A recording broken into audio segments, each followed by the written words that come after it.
What's up, everybody? Thralls Metal here once again. I'm Necrotic. I'm Jammin John. And we have yet another album review for you. And once again, because it's this year, it's some more death metal. I mean, it isn't as though we wouldn't review it anyway because it's death metal, but I mean, this year's loaded with death metal. 2023 is a death metal year. 100%. 2022 is kind of a death metal year. Seems to be a going trend. Everything post-pandemic just seems to be one punch after the other as far as grimy death metal is concerned. So today we're going to go over the latest offering from Left Cross, Upon Desecrated Altars. This comes out also on the 10th of November on Profound Lore Records. This band formed in 2014 in Richmond, Virginia. This is their second full-length overall, though they do have 4 EPs, and this is legit my first exposure to this band. Mine too. The only thing I know about these guys is their drummer plays in Antichrist Siege Machine, and that band is absolutely badass and kind of nothing like this. This is like some of the most raw, grimy, primal, like just meat and potatoes, but like rotten meat and rancid potatoes. Death metal, I think we've gone over here in a while. Yeah, this is like a meal from Golden Corral. Yeah, except, you know, it's been like left out for like, you know, a week. Much like most of the food at Golden Corral. Yeah. So going in blind in here, I didn't really know what to expect other than it would be death metal. And when I saw who did the production here, you have a combination of Arthur Risk. I don't know how the hell he finds time. Dude, yeah, right? This has got to be what? Probably the, I don't know, 15th, 20th album we reviewed this year with Arthur Risk? Like, really? I don't know. He must sleep in his studio. And this is also mastered by Dan Lowndes, who has done a lot of production work this year as well, and is also finally putting out another Cruciamentum album, which comes out this month too. Ooh. So I don't know where these guys find time, but they got together on this one, and man, this thing is just kind of putrid and rotten and primal, like almost kind of like a punk band playing death metal. It sounds downright chaotic most times, except most of what's going on is fairly simplistic. I wouldn't necessarily call it like caveman death metal, though it kind of has that vibe because it just repeats a lot of the same tropes kind of over and over again with like slight variation. Like, if you hate tremolo riffs, you will not like this at all, because like 95% of the riffs on here are just deep, dark tremolo riffs with the occasional harmonies on them. Yep. And it's generally backed by like kind of just a stomping, just kind of simple blast beat pattern that is all over here. Like, you get pockets of groove kind of just peppered in all over these songs, but a lot of this kind of hangs on to maybe 3 different styles of blast beats. Like, occasionally you have like a more grindcore style where it's just beating the ever-living dog shit out of the kit. Sometimes it's just an all-out stomp. Sometimes it's just sort of this almost static, like kind of black metal sort of you know, just kind of a basic blast. And it kind of just drives these songs into, I don't know, just like kind of this just primal, dark, twisted sort of vibe on all this. Like, everything on here is just ugly. Yeah, there ain't nothing happy here. Nothing at all. It's about as dark and as cavernous as you can get it. There's just no hope. There's no sign of hope. And every tremolo riff, and there's tons of them. Again, about 95% of the record is tremolo, but each and every one seems to be darker than the one before it. It's like they're tuned about as low as they can go, and it's just, do you want a higher tremolo? No, just ride on the E string. That's it. Yep. And when it comes down to atmosphere, a lot of it is just generated by the music itself. Like, it just has this sort of creepy, evil vibe to it. You get a little bit on the opening track, Debilation, which is just like an intro. Like, you hear things burning, maybe people burning, because there are people screaming, so I just assumed there were people burning. But like chants too, so it could be like a cult thing. I don't know. It could be like a barbecue in hell for all we know. Like, it's kind of setting the mood, and then it just explodes into The Blood of Mars, which blast beats, tremolo riffs. You got like some, you know, groovier sections, like a lot of double time, you know, early bolt thrower sort of stuff. And that is kind of what you hear on repeat throughout this entire album. Like, that is the main vibe. Like, I like a lot of like very primal, raw, old school death metal. Like, I mean, you know, we adore the shit out of Autopsy here. Caustic Wound is kind of like some primal, ugly, death grind. And this does have like a little bit of death grind to it at times. There's some more punky riffs.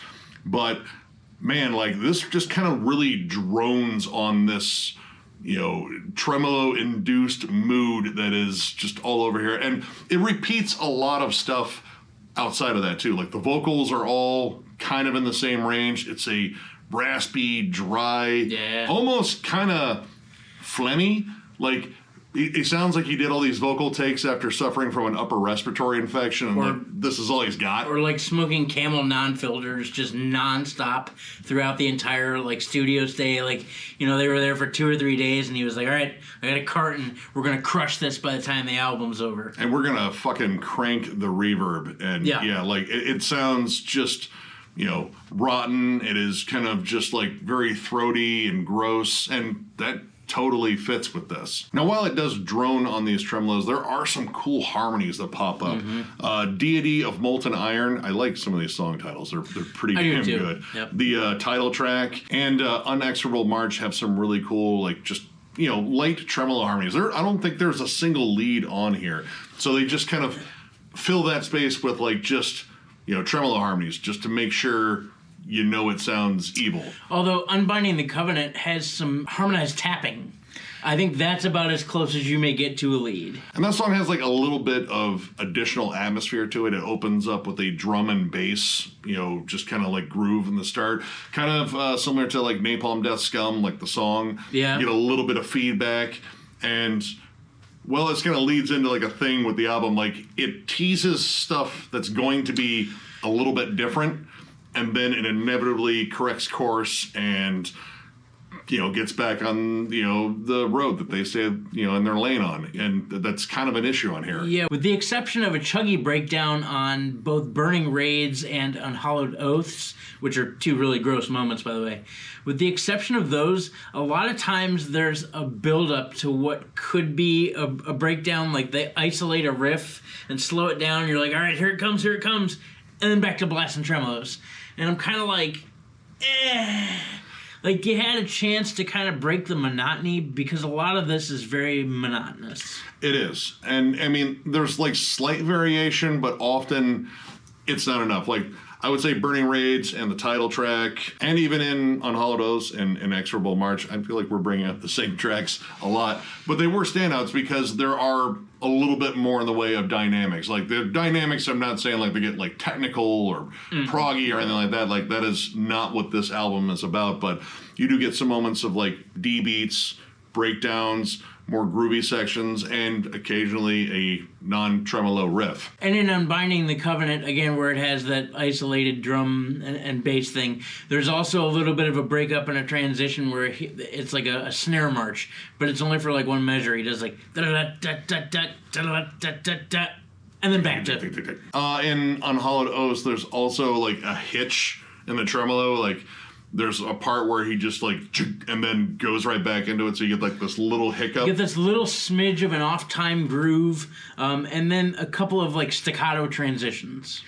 Yeah, and I mean, in terms of like, you know, an entire album like this with like almost no breaks in between, it gets kind of hard to distinguish songs from one another unless you find like some really different moments. Like the last track, Celestial Wound, is notably a little bit more groovy. Mm-hmm. Granted, it's a tremolo riff on top of like every groove on there, but it does stand out because it does stay a little bit more on the groove laden side. It does have some blast beats later and a really long, just dark, ugly fade out. But even listening to like that groovy section, I was like, you know what? Like there's like a different riff you can play over that. Just something kind of break up the monotony. Mm-hmm. But in a way, I have to say, like, some of the monotony is kind of fun. Like, these guys have one gear. They stay in their lane. And on this road that they're on, it's like a beaten-up dirt road. It's dark. It's foggy. There's definitely zombies out there. Mm-hmm. So, I mean, it's a road traveled on by tons of primal death metal bands. But they execute it pretty well, and it is pretty fun. Yeah, I will give them that. It is done well for what it is. I mean, this is like the meat and potatoes of cavernous death metal. who doesn't love a big evil tremolo? Well, it sticks to that one track sort of mindset. Like, they do it well. It sounds evil as shit. Sounds unsettling and just kind of like blah. I mean, and that's, what you want. Yeah. I mean, honestly, there's a lot of stuff in here that kind of reminds me of, like, Profanatica. Yeah, that's it. I couldn't fucking remember it. That's it. Yeah. Yep. Like, static blast beats, but it sounds evil. It sounds threatening.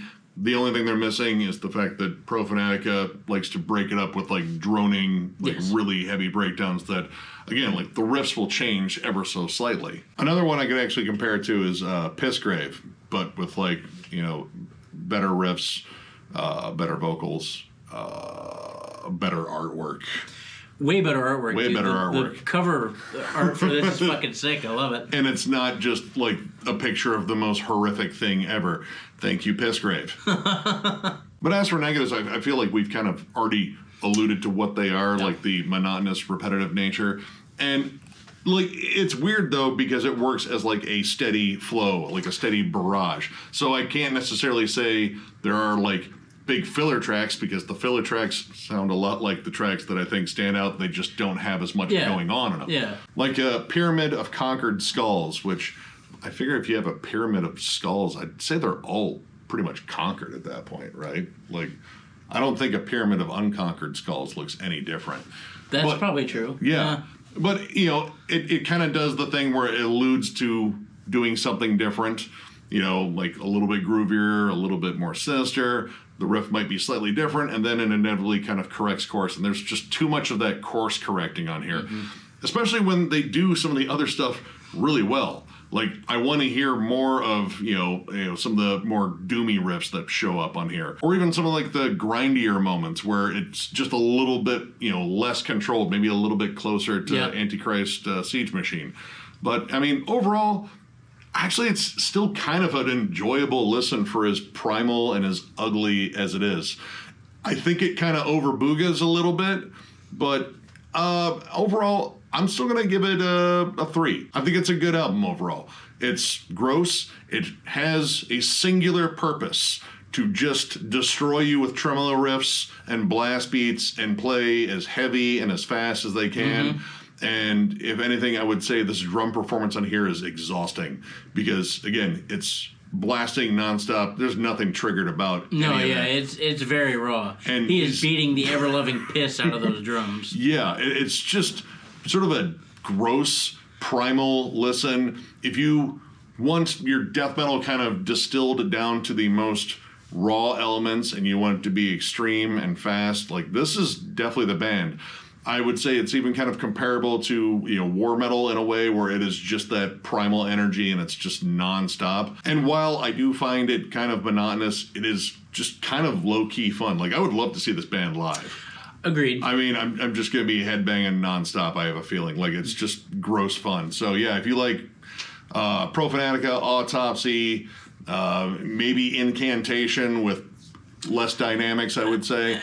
Like, if you just like your death metal gross and primal, and you don't want any sort of, like, technical anything in there, you just want it heavy, check this out. I'm going to agree with that, actually. It's a 3. I guess I would like to say that I think this record would be better listened to as a whole. Instead of trying to go through and, go track by track or nitpick here. Like, as a whole, the concept of this record to just, again, be heavy and gross and evil sounding, it works better as a whole, I think. I mean, there are some things that stand out about individual tracks, but, like, for me personally, I had to get really nitpicky to find them. It is the rawest batch of gross I've heard in quite some time.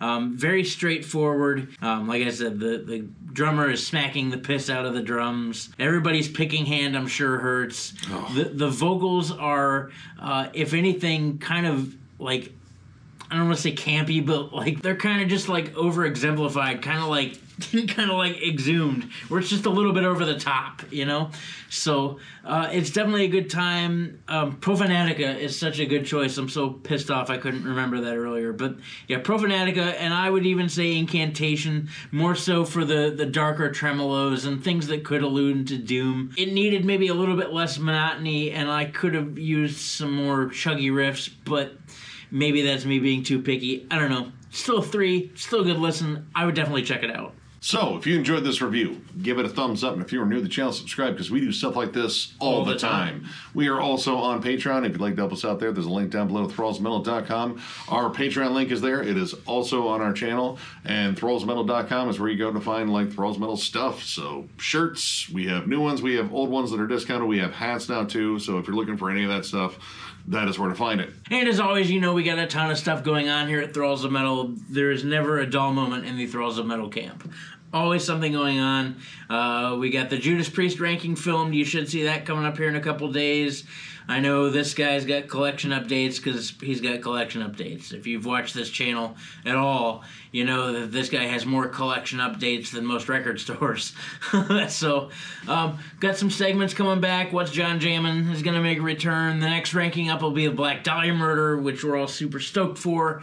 Last but not least, thank you guys for coming and hanging out and being a part of this channel, making it more than just us reviewing. It's becoming a family. We are super excited and grateful to have you all here, Nick. Yeah, you guys all rule, and yeah, stay tuned for more stuff, because there will be more stuff. So with that, I thank you one more time, and we will catch you later.